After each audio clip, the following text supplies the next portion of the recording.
xúc mới này. Tôi đi đấy rồi mặc đi. Rồi.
Chú có phòng dành cho khách, còn phòng của chú không cho ai vào hết đâu ạ.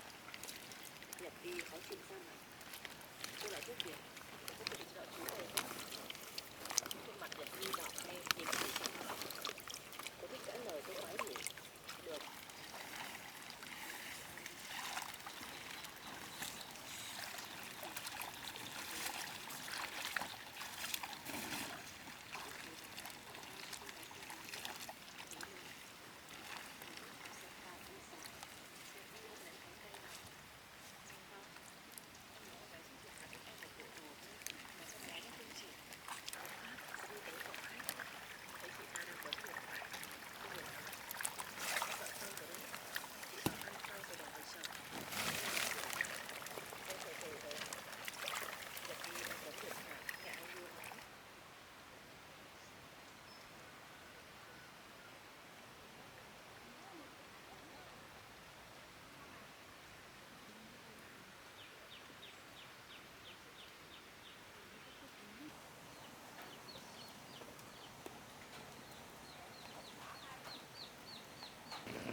Mình cưới ở tiền ở đó mà cưới mà không mà cưới.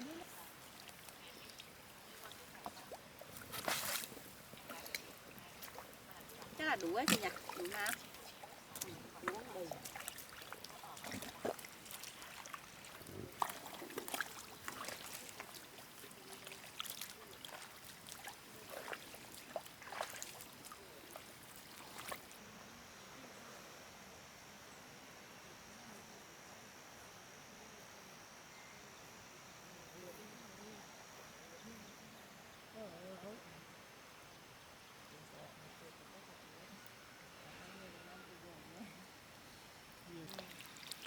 Chị lên tiếng.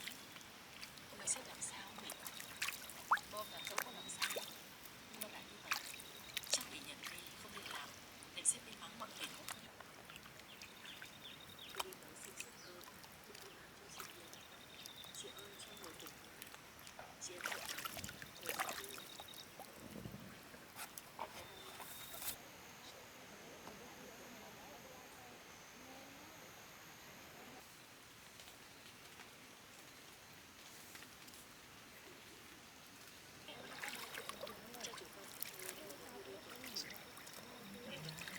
Lên leo em trả tiền nhá.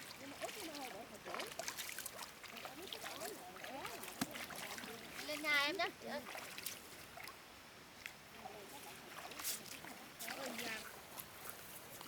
Chú Phân, chú cả Đoan.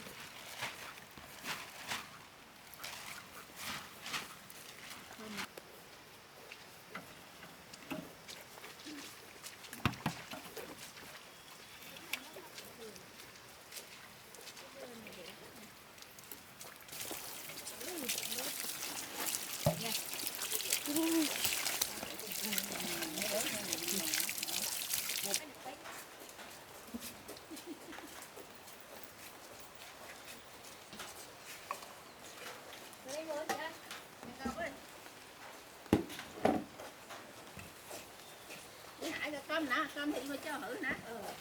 Dạ vâng. Nước không em lấy nước cho. Em thử chiên nhá. Con thử bắp. Người nhá. Cháu cảm ơn nhá. Cháu cảm ơn tí nhá. Em cảm ơn mọi người nhá. Cùng lúc mà lại với em ăn cơm đó. Không ăn nữa về đây. Ở lại với em ăn cơm đó. Cảm ơn mọi người Nào nhá. tới để gọi nhá. Em cảm ơn nhá. Nào gặt về hộ em.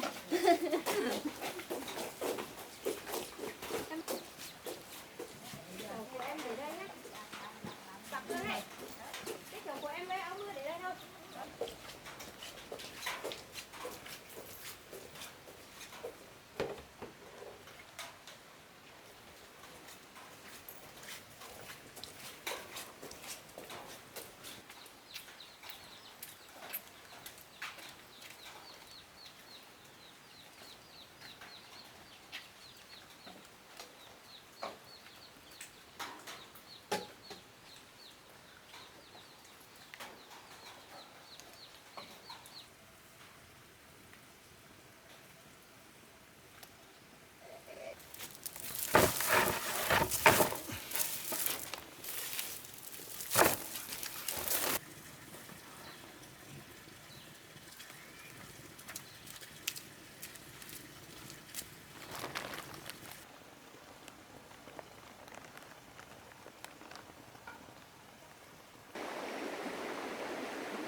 Anh cắt lưới nhá.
lấy con rau này ở đây xay lá nhiều lắm ngon lắm cái này nhiều lắm mà. Thế anh nhiều nhờ. Đây em thích Cá mấy ngon con đấy. cá da trơn này đây này anh ơi. Em thích mấy con cá da trơn đấy á. Vâng. Vâng.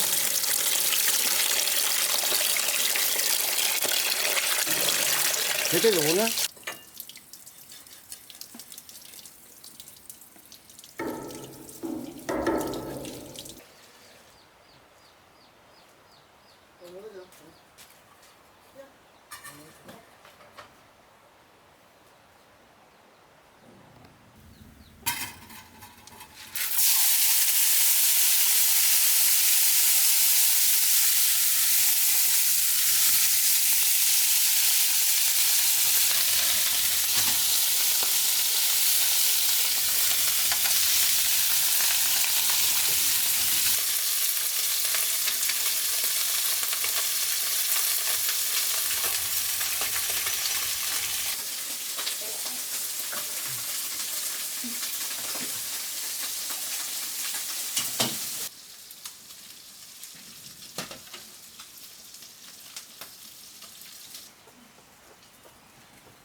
Được chưa anh ơi?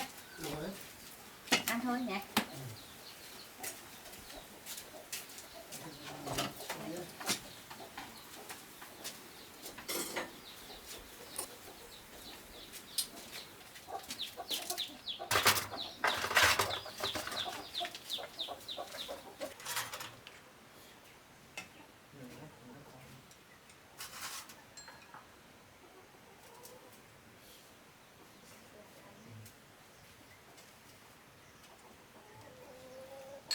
Ờ.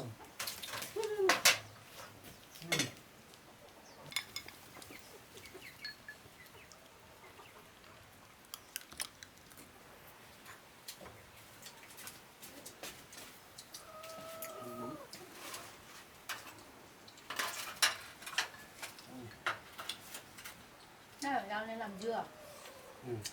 Ngon này. Đó là cải dưa thôi.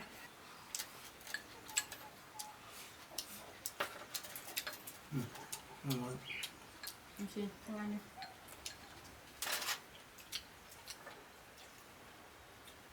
Cá suối này muốn làm ngon. Sạch nha. Vâng.